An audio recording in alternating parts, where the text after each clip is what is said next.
I've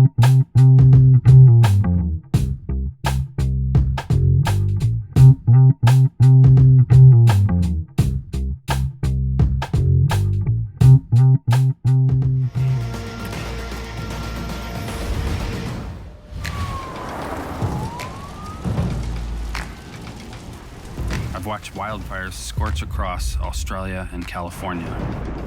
I've seen hurricanes rip through the Caribbean.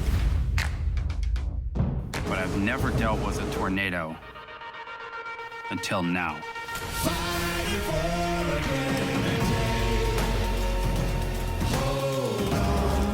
My name is Doug Thron, and for the last 4 years I've traveled the world with one purpose: saving animals from the sky. With my infrared drone, I can see what others can't. Oh, look, one here and one there.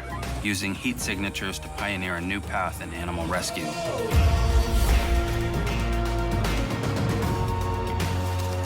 Wild habitats are under attack, natural disasters are only getting worse, and this rescue work slows down for no one. He was in the house with me when it hit, and I didn't know for a while. I thought, well, he could be buried under all that stuff. My first focus on these trips is always the animals, but you can't ignore the human victims of these disasters. This year, we're going further than ever before, pushing this machine to its limits, working with scientists. I really help with the data that we're collecting. Experts. Get some hyenas today? Oh, yeah. And a few old friends. Who better to come save us than Doug? To save the big animals, the small animals. How many cats is that tonight? That's 6. Six We're at 11. cats. We're at 11 in 24 hours. And everything in between.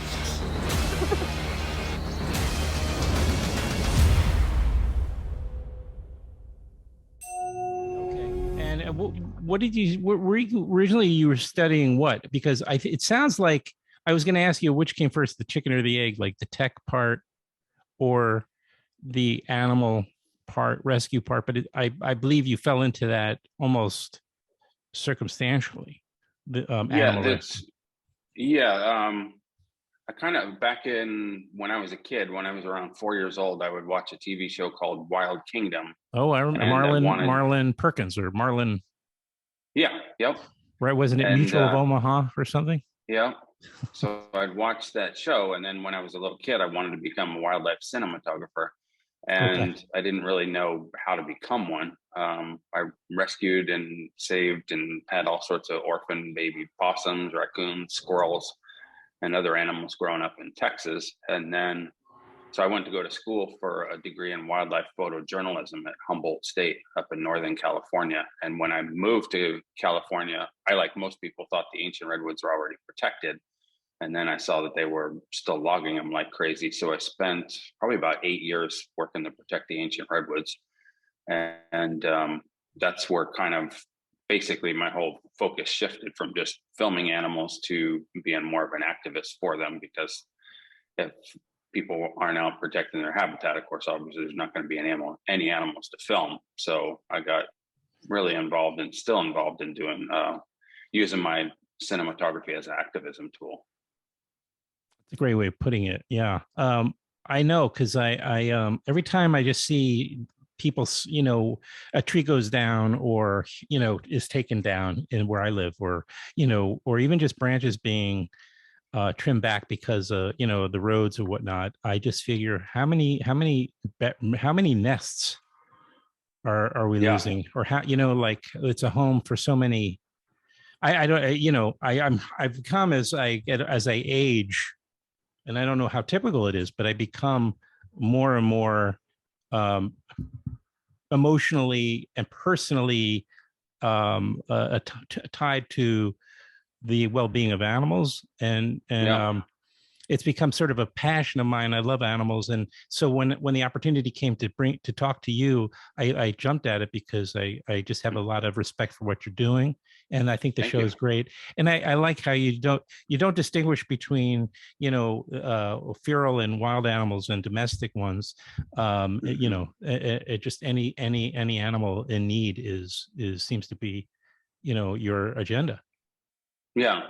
I mean, they're all, they all have they're all important, whether it's wild or domestic animals. And they have a hard go of things, especially during natural disasters, and then just even during basic everyday life. I remember when I was living in Northern California, and the city sent out a letter in San Jose, and they were just like, okay, every little pool of water, because of some little mosquito or something like that, they were saying, hey, we need to get every, don't have any sort of pools of water. And it's like, 90 to 105 out. And I'm like thinking, okay, well, where are the raccoons? Where are the possums? Where are the amphibians? How is anything going to survive? It's exactly opposite. We should be talking about, hey, instead of mowing this silly lawn in your silly grass lawn, we should be planting gardens of wild plants and stuff like that for the animals, and putting in little, ponds for animals and stuff like that, because the animals are having a real hard go of things.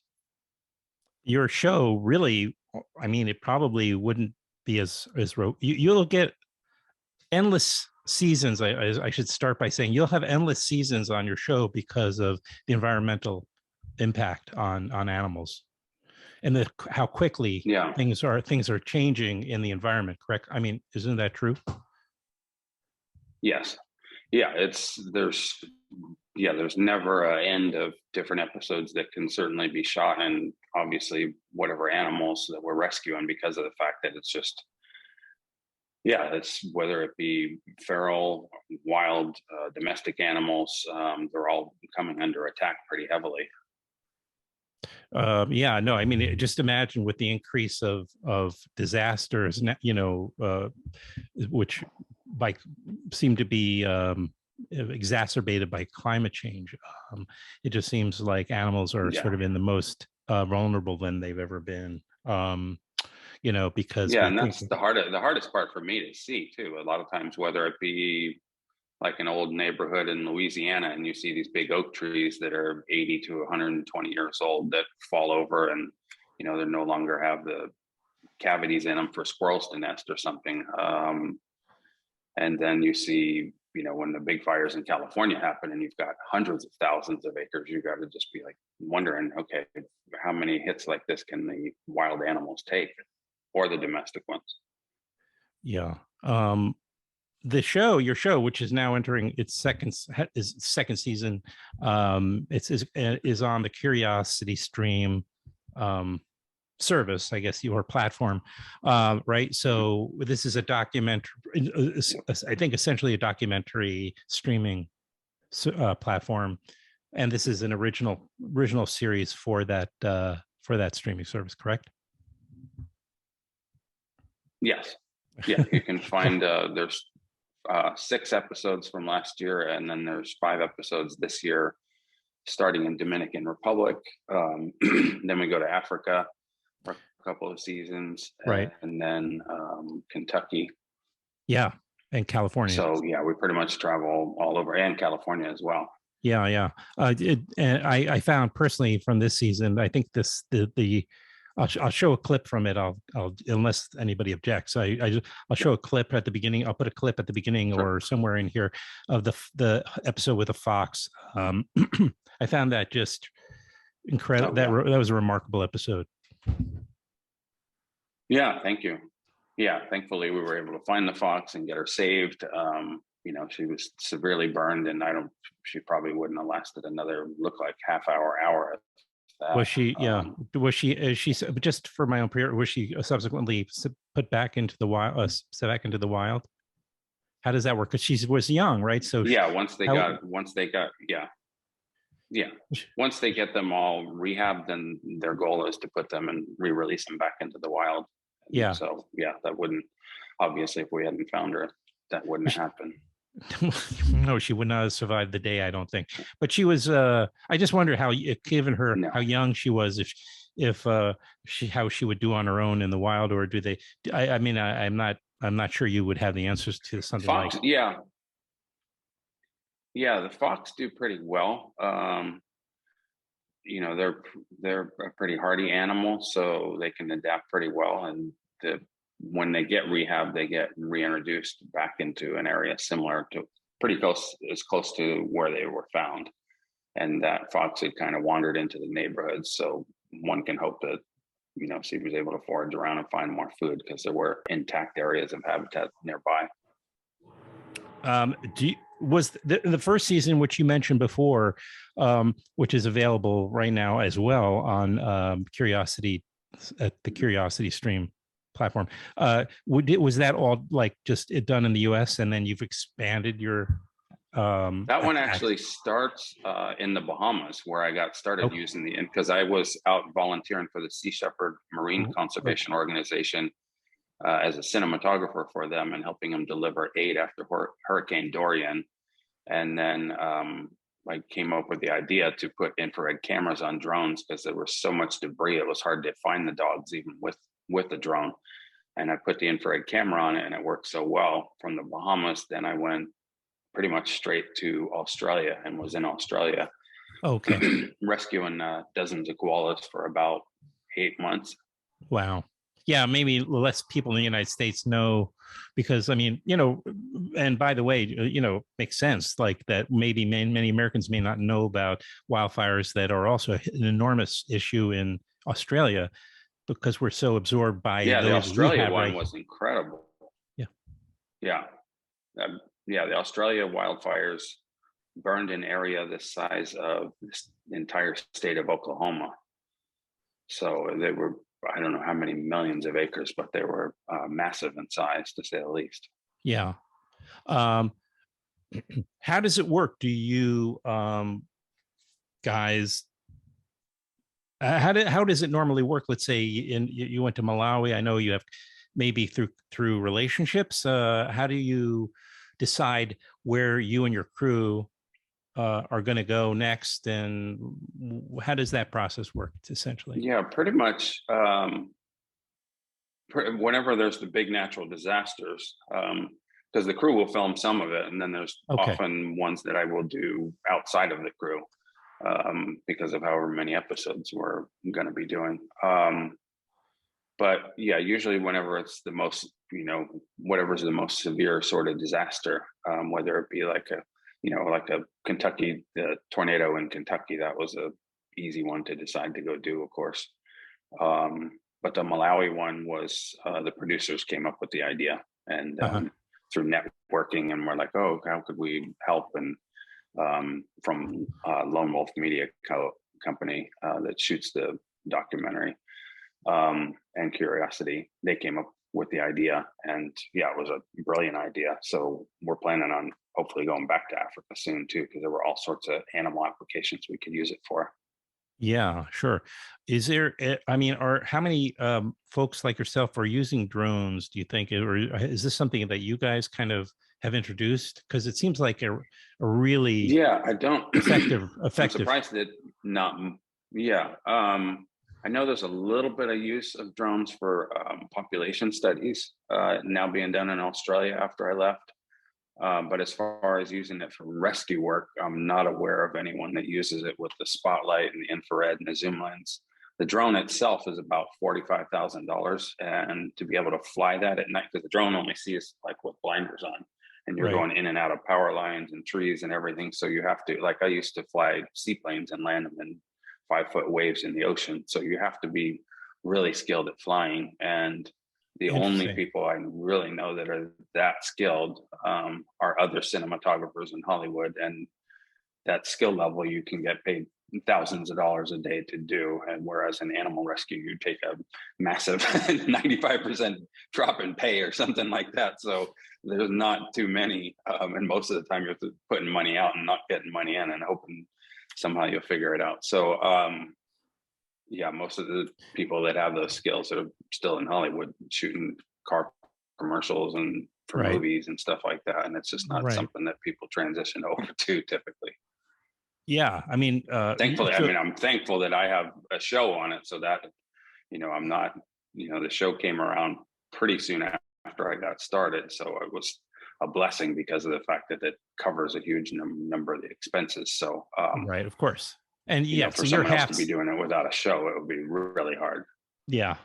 So you're kind of like a 1/3 cinematographer, 1/3 animal rescue expert, 1/3 pilot. Because to effectively fly a drone, you have to be. It's as though you were essentially in the drone or in this vehicle. And it's actually trickier than a seaplane because of the fact Well, for one, the drone is like $45,000. The seaplane is more than that, but the drone is scary because of the fact that you've got to, typically when you might have issues is when the drone is trying to communicate with the remote. And that's one of the biggest issues when you're dropping in and out of canopy and then disasters and stuff. And, in a seaplane, I never had that problem.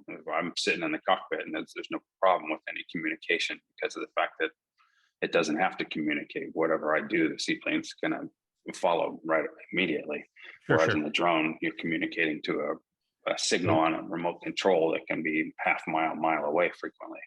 Yeah, I think there was one scene where, of course, many of your animals are in the woods, right? So you have to sometimes. I think there was one moment in season 2 where I think you were talking about how you had to edge the drone over sideways into the woods or something, into this cluster of trees. Perhaps. Does that sound familiar? Yeah. Yeah, there was, I believe when we were looking at, I had to do it a lot of different times with the koalas and stuff because you have the spotlight, but unfortunately there's no mechanism to make the spotlight lighter or brighter. And at night, the image can be somewhat pixelated. So sometimes you have to go more forward or more backwards, and you're trying to memorize where the branches were when you dropped into the canopy and swivel around and look and keep control of the signal. Yeah, there's a lot of stuff going on. Like at the end of flying it, you can be pretty mentally exhausted just because it's to sit there and heavily concentrate. How long would you say are you, and it sounds like you're still learning how to use this thing. Like it's not an ending. There's no necessarily end to mastering the drone technology, but like how it's just the more you do it. I mean, I could do it in my sleep now because I've done it so many thousands of hours, but it's usually equipment issues that you become more and more well versed in. The flying, I've got, I can do loop-de-loops with the thing by now, but the issues where suddenly it drops the signal or it drops the camera feed, and knowing what switches to toggle and how to do different things to get it to where it will actually somehow come back, or you fly a lot of, I know now I can fly it.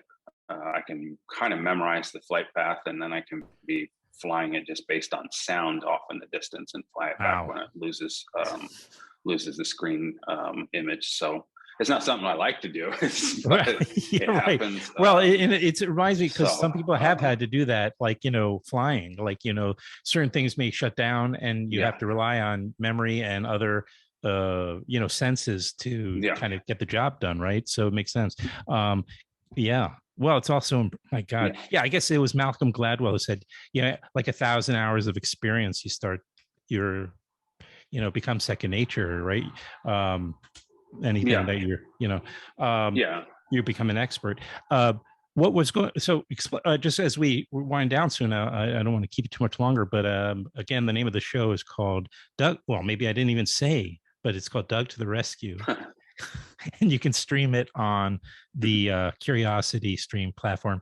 And what a great series! It's just finished season 2. It's available now. Can you just talk a little bit about the work you were doing in the Ukraine, since obviously that is such a vitally important part of the world at the moment, Yeah. So what I was doing was doing animal rescues out in the Ukraine with a guy named Ryan O'Krant. And together we formed an organization called the CERT Drone Animal Rescue. And we went out there basically because the infrared drone, you fly it overhead and you can see the animal's body heat. We were able to rescue, dozens of cats and dogs by finding them in the blown up buildings. And some of the rescue, there'd be animals two stories up or 8 stories up in these blown up buildings. And we could find the animal, then go up, either climb up into the building and get them, or set a trap and rescue them. So it's been extremely successful. But that's we'll be going back in probably about 3 more weeks. But it's pretty heart-wrenching out there because it's not a natural disaster. That's something that was completely avoidable. Well said. And this, of course, I don't know, this isn't going to be part of, but this is not going to be part of the series. I assume this was a separate.